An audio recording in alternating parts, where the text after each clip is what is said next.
Yes, hi again. I'm sorry about that. My phone froze, and so I had to start again. I was just talking about the last thing I was talking about before I was to go. Actually, I said in the live stream a moment ago. I was talking about some of the cartoons for children and how the movies of the cartoons of today, they're really gearing to young girls, and they're starting to introduce different ethnic characters and even one um, black cartoon character, the Princess and the Frog, I think it's called. Um, but I noticed there aren't any stories about that feature young black boys. You have tons of movies about young white boys or teen boys, but nothing with small children, like elementary school, for a young black male to identify with. And I never used to really think about things like this. My sensitivity, I think, is being influenced by several things. I think the major thing was Trayvon Martin, the young 17-year-old who got murdered, or excuse me, killed by George Zimmerman. In my opinion, he was murdered by George Zimmerman, but they made an excuse for George Zimmerman and he got off from going into prison. It shook me. It shook me because of the senselessness of the killing of the 17-year-old boy, and George Zimmerman was 27. So it's a big age difference. And it really depressed me.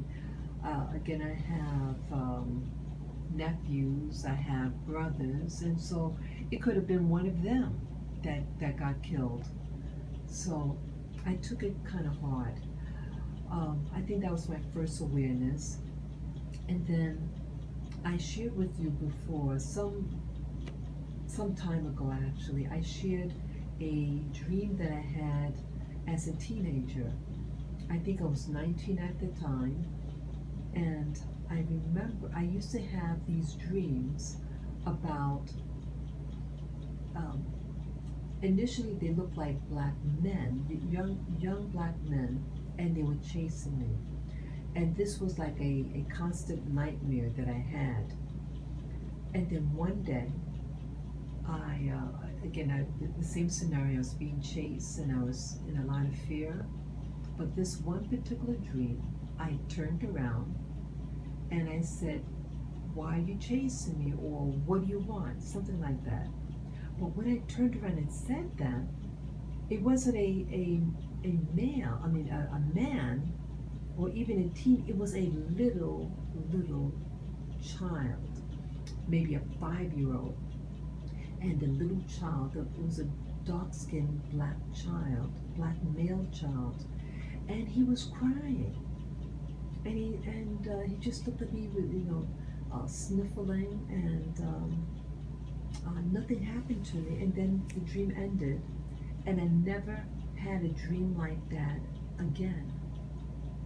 And so, but I remember that dream. And then the other thing that is affecting me is the death of my father. My father had passed away 9 years ago. And even though I did not get along with my father, he had some good points. I want to at least say that. But we didn't get along. And but I did say my goodbyes to him. I saw him. He was conscious the day before he passed, and I did see him. Okay, my batteries. I'm sorry, my batteries are going low. So I have to finish this quickly. So um, I realized as my father was a very dark-skinned black man, and I realized some of the challenges he must have gone through growing up in this country, he was born here. Um, I started to become more sensitive what he might have gone through, and there was something else. And again, I live in New York City. Um, I see more and more black men living on the street, and so it's like a constant awareness. And so my watching this Tinkerbell film and Peter Pan film today to help open my imagination. Uh, I saw that there were no little black boys in these films. It's overwhelmingly white, and they may have different color here, but the ethnicity you really don't see any black people. And in particular, I did not see or notice if there were any black boys, but there was a black girl. So I think that's a problem. And again, if you never see yourself represented in life, and especially when you're a young child, you're going to start believing that you're not important and that you don't really exist in the world, but you do exist. And but you keep on seeing that you're excluded. This is going to affect your psychology. This is going to affect the way you see yourself. This is going to affect the way you perform in school. And there was a study done with these childhood books with regard to gender. And it was an experiment that a parent did to their own child, that a small child, that a little boy. And you notice, like in books, children's books often use the, what's it called, a pronoun he. He did this, he did that. Very few she. And so one day, the mother was reading to their child. The child might have been maybe 3 years old, and everything was she. And she this and she that. And then the little boy started to get angry, listening to the mother tell the story. He says, "Well, mommy, where am I? Where am I?" And he was meaning that there was no he in the story. So that's just with gender. But just imagine with race or ethnicity or nationality, when you live in a country, and again, the U.S. has many different types of people, but we usually always see the same type of person, and it's hardly ever a black person, or especially a young black male, in a positive role. Some of the stories that I did see as a child that had a black character, it was something very tragic. It was this one story that came out. It wasn't a cartoon, but it features a young black male. He could have been maybe 14 years old, but it was tragic and it was very depressing. Um, but you need something positive. And so I was just thinking, saying, wouldn't it be nice if I create a little story that features a young black boy in a very imaginative, very creative um, environment?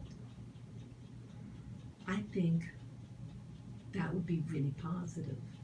I think for anyone to do that, to have a real story that features a young black boy, and not just a like I notice now with the media, like at least in New York City, they may get a black child like in media, like print work, magazine, but now it's like they're not getting the traditional black. I mean, there's all different types of people, all different complexions and hair textures, but now it seems like they're really focusing on a mixed race type of child, so like the large curly head kid, and but it seems to be moving away from the traditional dark skin, a classic black black face, short hair, African textured hair, black skin. They seem to be going lighter and lighter, but to get a real character, a classic black boy uh, character that's who's creative, who's loving, caring.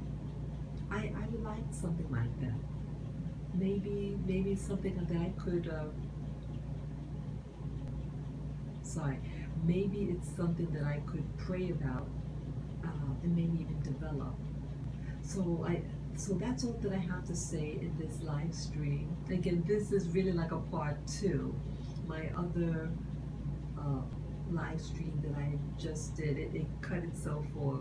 So this is just a continuation of the first one I did about my about creativity and using imagination, using childhood stories to help kindle my own creative power.